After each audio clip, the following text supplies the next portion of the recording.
mga karakeroys. Yan, ito lang pong shop namin. Yan. Unang stoplight.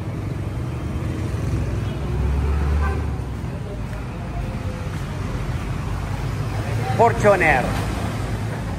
Yan. Siya ang interview nyo.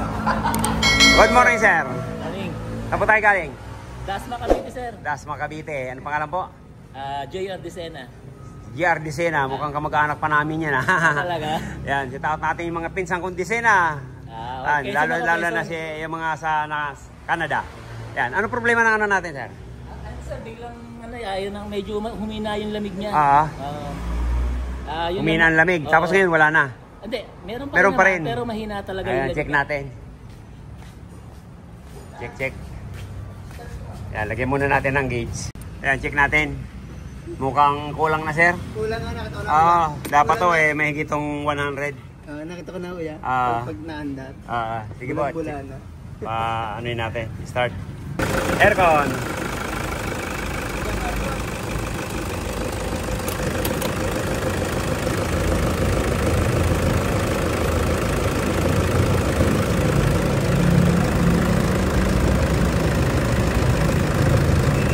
Wala talaga. Hangin na lang. Sir, pero 20, 110. dapat ano ba, sir? Mga 175 pag ganyang maaga pa. Pag tanghali na, umbang 200. Budget ko mga 45. 35, 45 sa side. Yan, 20 na lang. Saka wala nang lamig. Yan. Baba na natin yung evaporator para makatikim naman ang linis. Kasi namin, negative kami, negative 10. Ay, baka matsambahan. Yan, sige po, pakipatay. I-check din natin yun.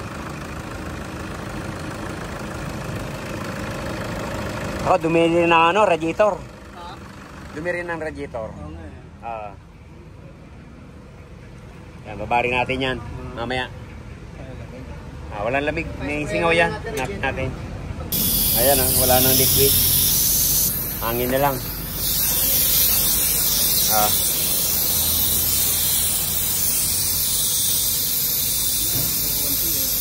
Ano sir, ang naging cost nun, yung konti na lang ang prayer niya o dahil... Hindi, may singaw po yan. Ngayon pa lang, mamaya.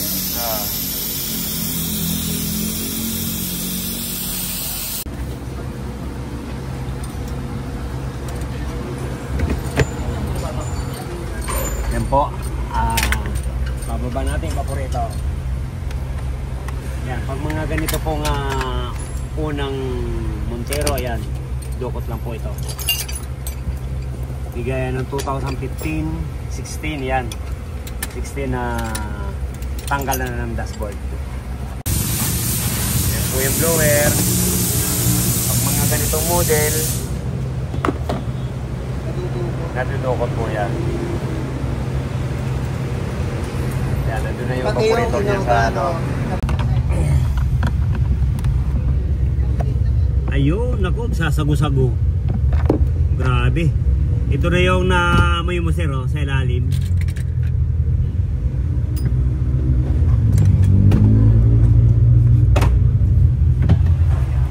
Naman po yung sa likod, yan, bababari natin to para malinis at maligtis. Para mahanapan natin ng butas or leakage.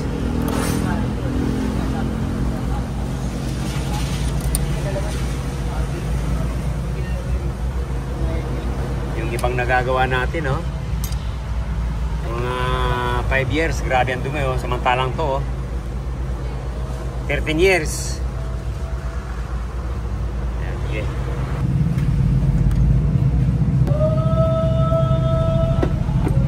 Siboy taho.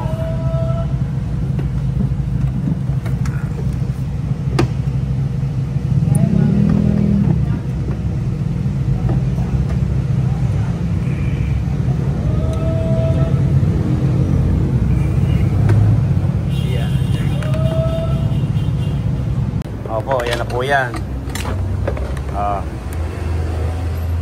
Akala ko nga, ano yun, yung refrigerant niya, yung tagas niya. Di ba ang refrigerant, maasin nyo na nga po. Mabaho,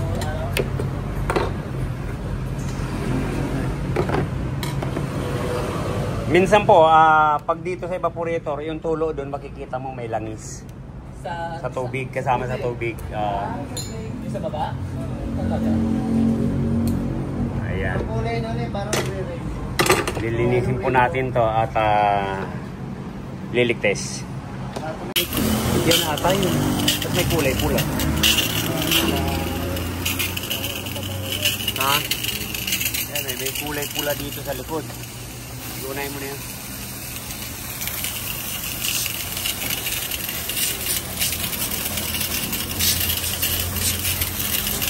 Minsan po ang malakas makatil yung pabango natin na ano.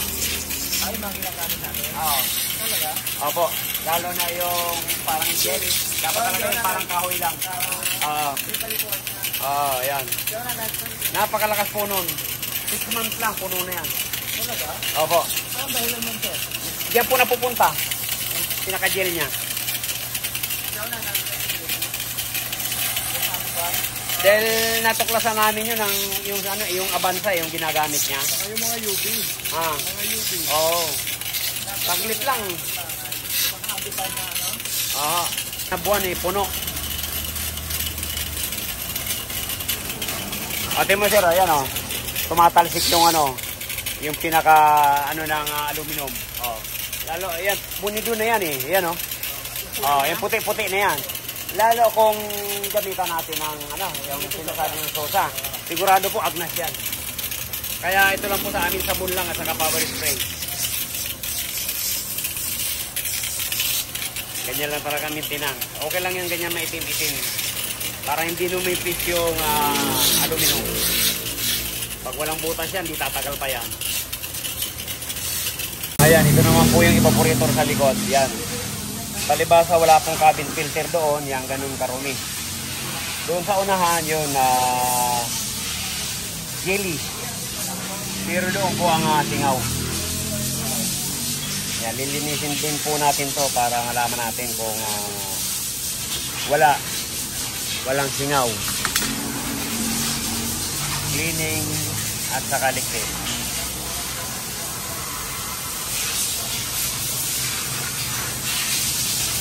Po, niligtis natin yung evaporator doon sa unahan. Ayan.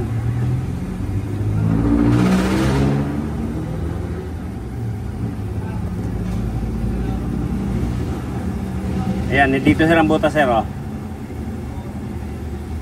Kung sa repair, mare-repair po ito. Kaya lang hindi natin alam kung bumigay na naman dyan sa katabi. Kasi 13 years na rin. Unido na po yan. May mga butas-butas na rin kasi sa katabi nyo. Yan ang pagmumulan ng butas uli. Okay? Pag may budget po tayo, yan, palit. Pero pag talaga wala, yan, magagawa natin ng paraan. Kaya lang, hindi natin alam kung kailan uli bibigay.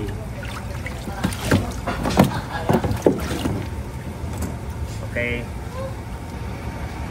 Ayan, ito na po pala yung papalit natin. Ito yung may butas.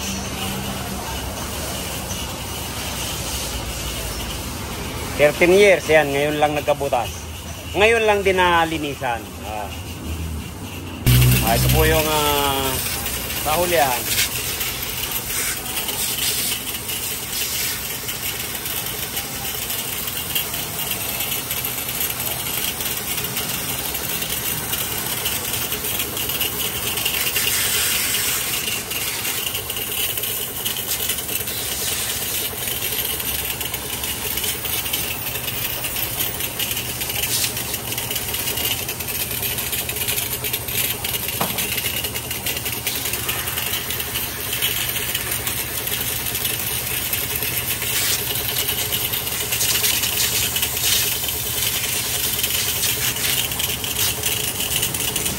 Kakasabay niya.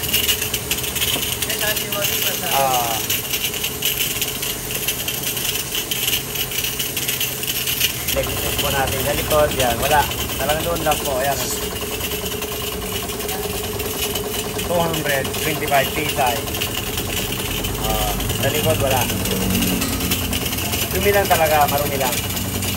Okay, ibababa na po. Nakabit na natin yung evaporator. Ibababa naman natin yung condenser para ma-flushing at ma-check natin yung desiccant filter. Yan po yung pinalitan natin na evaporator. Ayan, bababa natin tong condenser para ma-check din natin yung desiccant para malinis na malinis.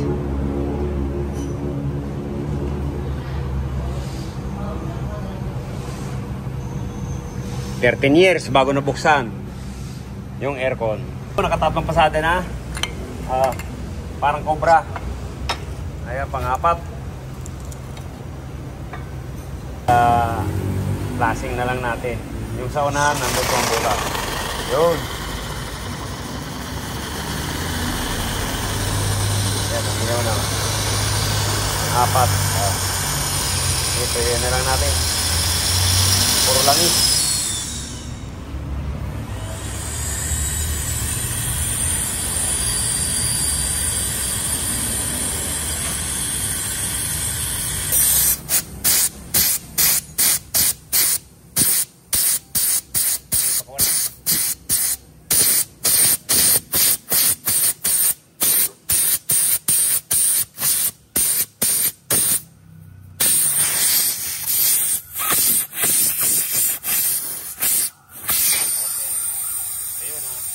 Ayan, baba po natin yung condenser para tuloy malinis yung radiator.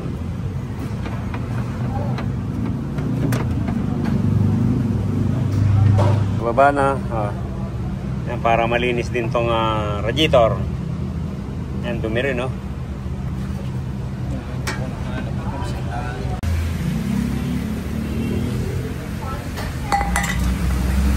Natin itong condenser.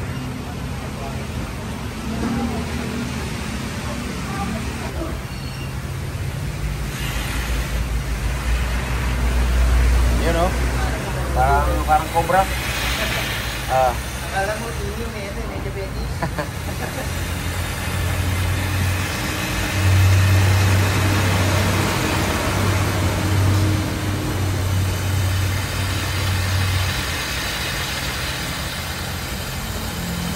Yung desiccant niya, ayan. Papalitan na natin yan. Papalit natin dyan, parang labas sa tide, puting-puti. Ano? Evaporator. Team.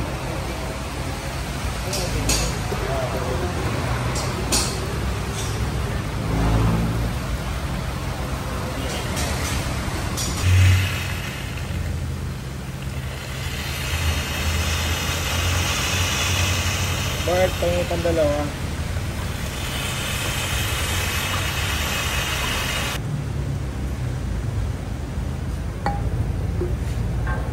Pangatlo.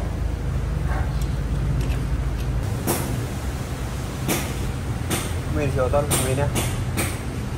Hindi, andyan sa ano. Pagulong mo yun.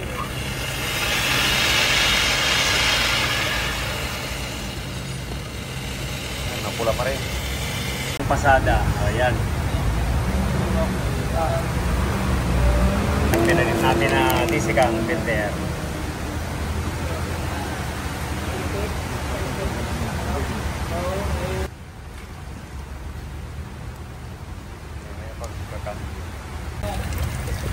Ayan, ito po yung condenser. Nung na-flushing na, ayan, niligtis natin. Wala naman pong butas to.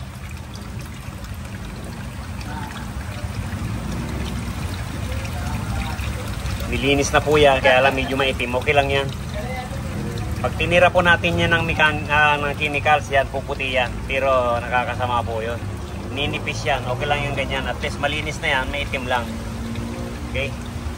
Ayan po, naibalik na natin yung condenser. Ayan, magliligtis na tayo. Ang butas kanina, ayan, sa evaporator po sa unahan. Ayan, nitrogen po ng pangligtis natin.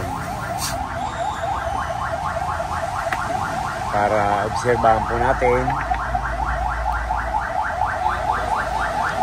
kung bababa pa ang gauge.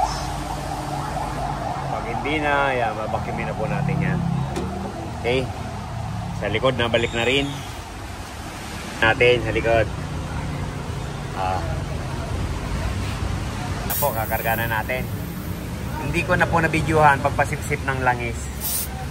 Pero basta magkarga po tayo ng refrigerant, lagi po tayo maglalagay ng compressor oil. Nandiyan po ang buhay ng compressor sa langis.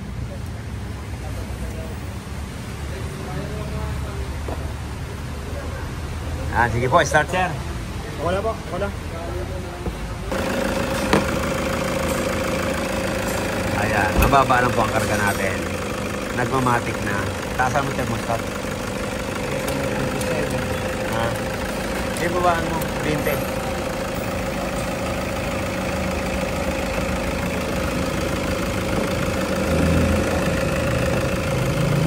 Alisin lang natin yung gula. Ayan. Clear lang natin yan.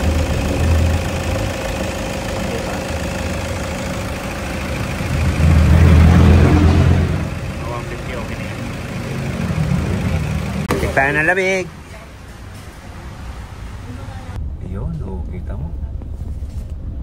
Grabe. Lamig. Ay, ilang bahula mo, sir? Sabi niya kanina, negative 10.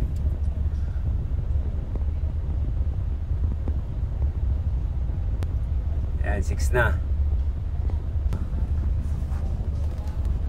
Bilis mag-math. Sir, sabi mo 11 lang eh. Ay, 10. O, yan. Minus 12. Ayos. Yan, matik pa. Ayan, parang compressor, no? 30. Ayan, 175. Yan. Okay na yan.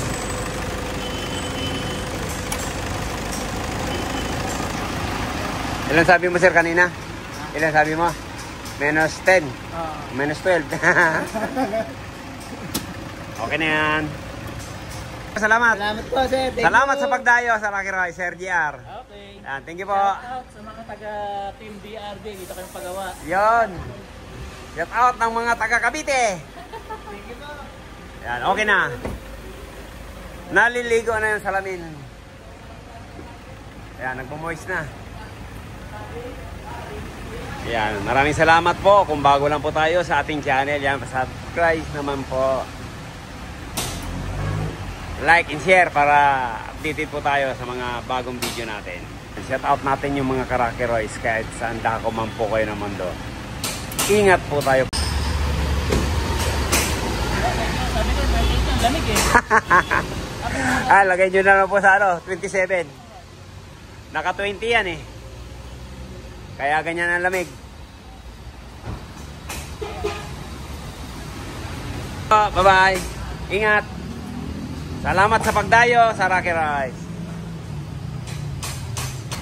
Yan, thank you po. Kung bago lang po tayo sa ating channel, pa-subscribe naman po, Rocky Rice. Like and share para makatulong tayo sa ibang namumroblema sa aircon. Thank you, bye-bye. Happy you all.